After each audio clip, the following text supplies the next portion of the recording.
We don't follow logos, we follow people. It's not the product or the fancy visuals or the brand slogan that keeps people engaged.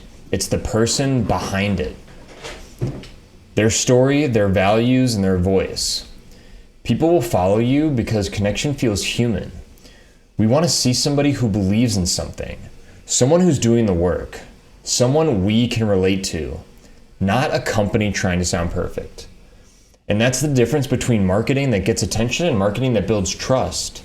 The truth is we're tired of faceless brands. We can spot them instantly. The ones that speak buzzwords, the ones that sound safe and predictable, and the ones that sound like AI. But when a creator or a founder or a small business owner steps forward and says, this is what I believe in, and this is who we are, people will listen. And it's not because it's perfect, it's because it's real. It's because it's authentic. Real stories connect more than any sales pitch ever could. Think about the people you follow online.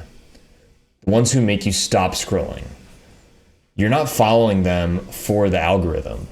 You're following them because you are aligned with them. They remind you of something you value, something you're working towards, or something you believe in. And that's the power of personal connection. It creates community, not just followers. And if you're building a business or a brand right now, remember your voice is your advantage. People don't want to connect with a company. They want to connect with the person driving it. Share your process, share your lessons, share your challenges, and show up as you. Because when people know the story behind the work, they don't just buy from you, they root for you. They become your advocates. And the future of marketing is human. It's not about having the loudest brand, it's about being the most authentic. So step out from behind your logo, speak directly to them, and share your truth.